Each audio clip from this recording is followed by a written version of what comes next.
We are all millionaires. We either have $1,000,000 or 1,000,000 excuses.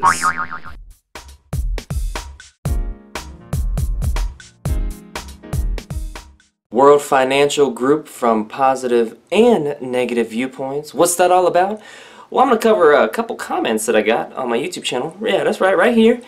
One is negative and one is positive because I think it's important we look at both sides of one type of coin, which is pro WFG or World Financial Group, which is a financial services company that I've done videos on my YouTube channel. And I do these so we just have, again, more perspective around an industry, whether you're anti-MLM or pro-MLM or neutral and on the fence in the middle. That way we can make more educated decisions in life that, just factor in more stuff. Alright, so we're going to start negative. You may be like, well, Lance, we should start positive. Don't worry, we're going to end positive.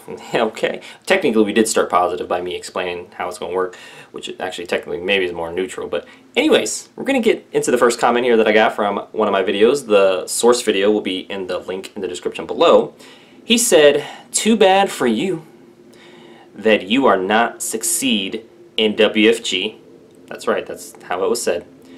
Because you are lazy. And don't do anything to become a successful businessman. First of all, I strongly disagree with that. You don't know me, as they would say on the Maury show with the paternity tests, and all the people in the audience are booing because the results were, you are not the father, and you are not the father, and then the girl's like, you don't know me, that's how I feel right now. But to this individual, who's also not my father. He said, I never had any complaint from my clients for my service and financial strategies. He's saying, just because you are lazy doesn't mean, the people's be helping have a problem with me. First of all, those are two different things, okay? Me and my own experience. Yes, it involves maybe the same company, but different people. Let's acknowledge that. But again, that's why this is a negative commenter. Okay, here we go. They go on to say, WFG is a legit company, and therefore many major banks, big insurance companies, and reputable investment companies become WFG product partners for years. Sure. Yeah, I mean, in that video that I did, I basically was saying, hey, I didn't have the skills at the time to be more assertive in what my needs and goals were, even though I did communicate them a little bit, but I wasn't willing to walk away when my needs and goals weren't honored. And I think that was what I was most lacking in that video. And it wasn't a diss to WFG, it was just like, hey, how could I have improved? And I think very few people maybe take that approach when they felt wronged in a particular interaction. They're just more like, WFG is a pyramid scam scheme, da-da-da-da-da, and you get all crazy with it. And I'm just like, no, there was stuff I can own, And I'm open to constructive feedback as well, and I try to be introspective and look at things that I can improve upon, and that's my honest assessment of myself. I didn't have the communication skills or the assertiveness to communicate my needs and goals more effectively, number one, and be able to walk away and communicate that when things weren't going the way that I think from a respect standpoint. Because if somebody's constantly pushing the business opportunity and you're like, hey, I'm good, and they keep pushing it, like that's just pushy sales people, and that communicates a lot of sales breath, like buy something or become something. It's just like, well, yeah, okay, if you taunt or flaunt how much you make, that doesn't necessarily mean money is my motivator, although money does help make life easier. I'm not saying I'm not interested in money, but that may not be my motivator once I have that money. It may be other things like trying to self-actualize with Maslow's hierarchy of needs, which is reaching your own highest potential based on your own personality and strengths and skills and goals and needs and stuff like that. So, I mean, that takes a lot more understanding and getting to know somebody, but, that's another thing. Anyways, what are my final remarks to this negative commenter? I don't know if they watched the whole video, because I clearly talk about their points, and it had nothing to do with my laziness. That's more of just like shaming language. And then they talked about a successful businessman, and success is not just financial. I've talked about that. There's also mental health and physical health and emotional health, spiritual health, as well as financial health, right? There's a lot of areas, and some people just want to focus on one or maybe two. Very few people try to balance all of those, even if it means slower growth and progress. All right, let's go to the positive commenter, because we gotta end positive. That's how we do things, With the negative and positive, you got more of a realistic view, but it may not always be accurate, which is what I tried to address in the negative commenter. But anyways, this commenter says, he just lists numbers, just numbers on what somebody needs to do in order to get right. Okay, number 1, get a license. All right. 2, you start getting paid. 3, they teach you the skills you need to learn to communicate to people. Okay. 4, $125 is used to obtain your agent code with the business, which is how you will be paid, and for your course with whatever state you're in to obtain your license. Okay.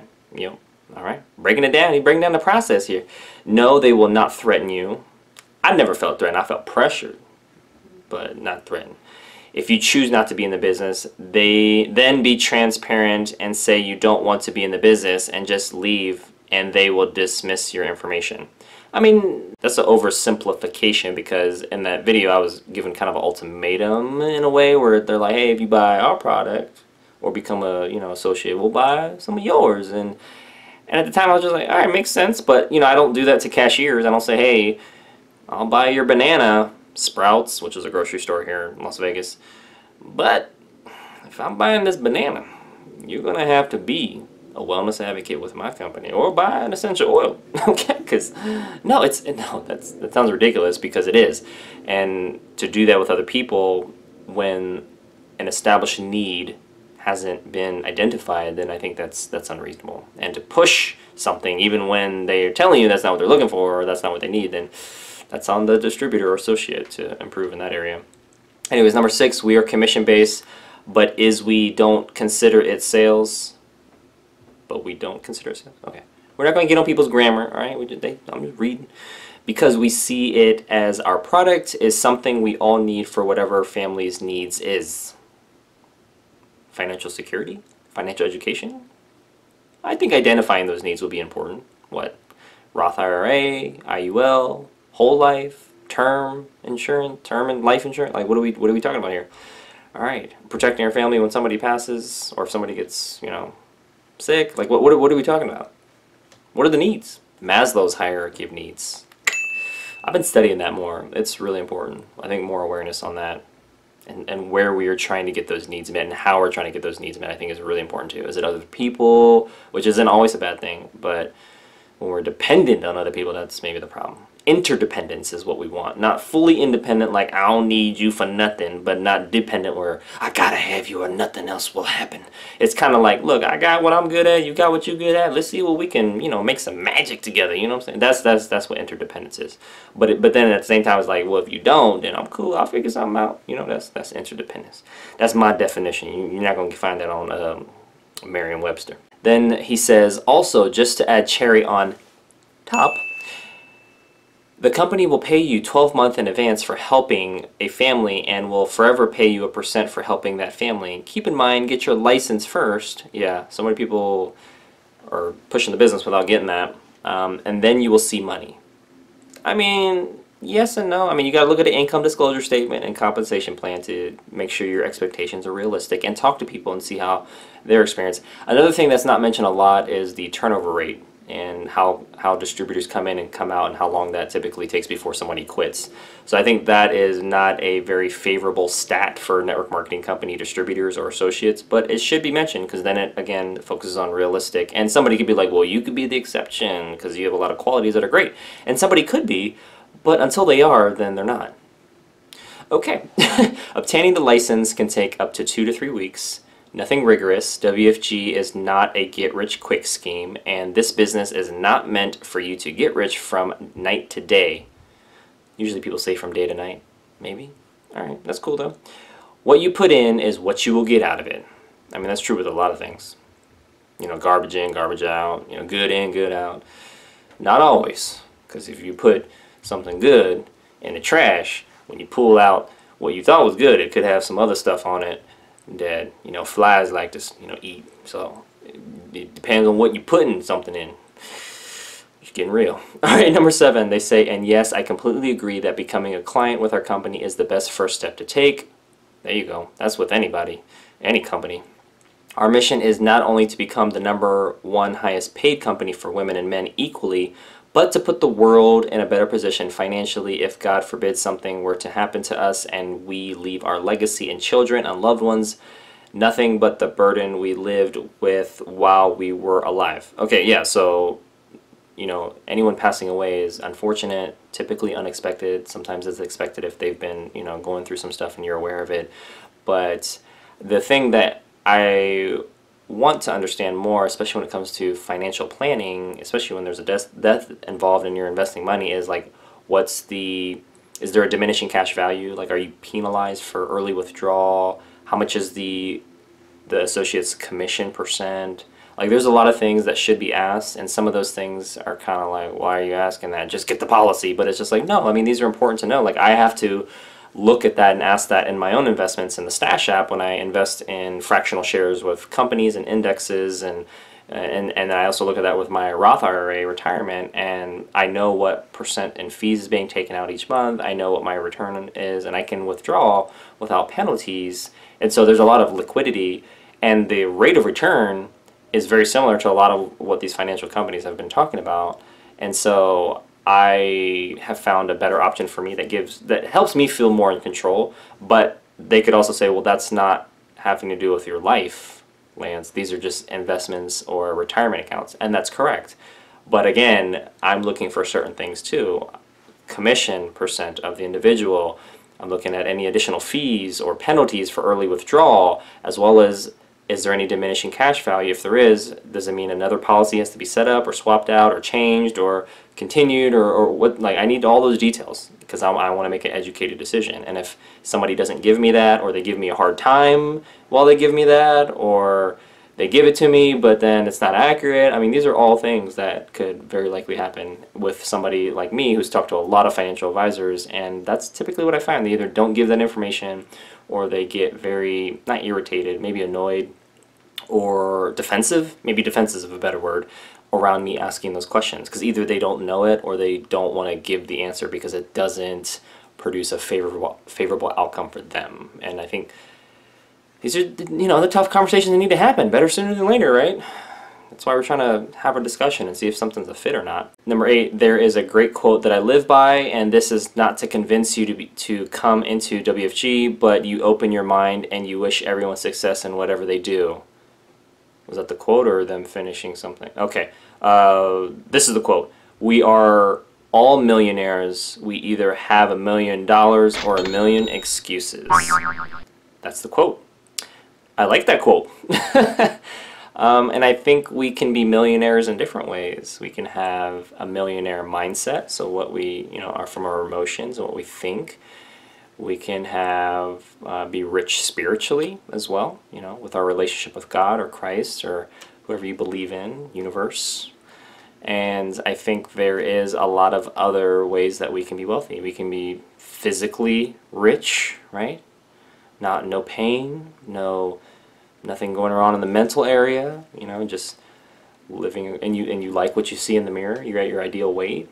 I mean, you can be rich physically. You know, there's spiritually, physically, emotionally, mentally, and financially. And typically, it's hard to do more than one or two well, but we can do all of them well if we, you know, have a good pace and we focus on personal development and being more aware of where our areas that we need to improve upon. But yeah, I think you can still have a rising tide that lifts all boats and all those areas. We just have to be more mindful and get more education on how we can do so. And it may mean, yeah, we don't grow financially as quick, but all the other areas of our mental and emotional, spiritual, and financial and physical are all growing at a slower pace together instead of really fast in one area, which could cause issues, you know, in other areas, which typically does. Because if you focus way more on your finances and trying to make money, it's typically at the expense of your health.